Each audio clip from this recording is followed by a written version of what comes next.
मैं देश के एक प्रमुख उद्योगपति का देश की राजधानी में आगमन होता है, अचानक ही आगमन होता है।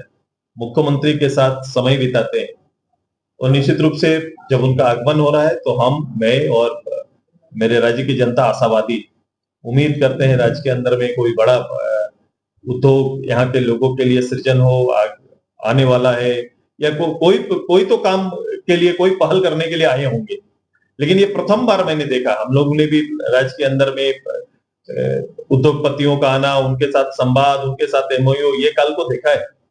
इस सरकार ने भी प्रारंभ में रोड शो कई किए। इस उद्योगपति जो हमारे अदानी जी आए और चले गए, मुख्यमंत्री से बात हुई। कभी भी मुख्यमंत्री का कोई भी मीटिंग इंडिविजुअली हो नहीं सकता है। जब एक देश के प्रमुख उद्योगपति के साथ मुख्यमंत्री मिल रहे हैं तो ये बातें सार्वजनिक होनी चाहिए कि मैंने इस संदर्भ में इस विषय के साथ आज हमने मीटिंग की है और इससे राज्य के लिए मैं ये काम करने जा रहा हूं। उधर से भी आना चाहिए, इधर से आना चाहिए। प्रथम बार इस तरह का बैठक हुआ जिसका कोई फीडबैक अभी तक सामने आया नहीं कि किन मुद्दों के साथ उनके साथ चर्चा हुई या बात हुई। आगामी कुछ महीनों में बिहार चुनाव हो रहा है, उसको लेकर भी पार्टी की स्ट्रैटेजी है।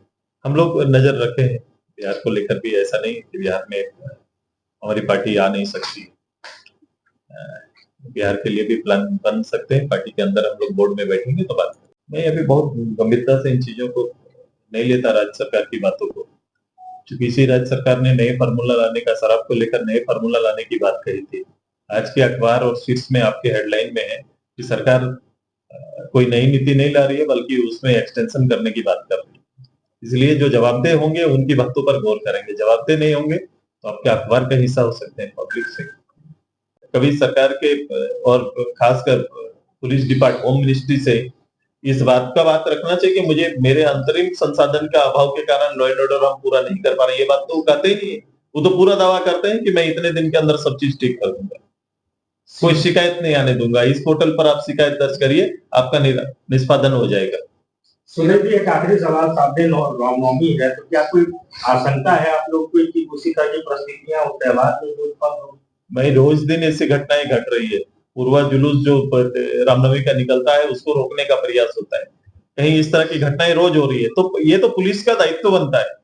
केवल एक जनरल एक ब्लॉक स्तर पर एक बैठक, जिला स्तर पर एक बैठक सार्वजनिक रूप से कर देने मात्र से ही चीजें रुकेंगी नहीं। उपद्रवी जो है उनके खिलाफ में कठोर होना पड़ेगा। परिस्थिति और नियम सबके लिए बराबर बनाने पड़ेंगे और उसी नियम के तहत काम करना पड़ेगा, तब जाके लॉ एंड ऑर्डर का आप देख पाएंगे और लॉ एंड ऑर्डर की सरकार अपना दावा बोल सकती है। इसलिए मेरा आग्रह है, क्योंकि अंततः सरकार की क्षति नहीं होती है, आम पब्लिक की क्षति होती है। आम लोग कोई परिवार का कोई बेटा या बेटी खो जाता है। इसलिए मेरा आग्रह है, विनम्र आग्रह है कि आने वाले समय एक बड़ा त्योहार होने वाला है, इसमें लॉ एंड ऑर्डर का पूरा ध्यान दिया जाए, चौकसी बढ़ाई जाए और बेहतर रूप से उसका संचालन किया जाए। ये मेरा आग्रह रहेगा। सीरम डोली फ्लाईओवर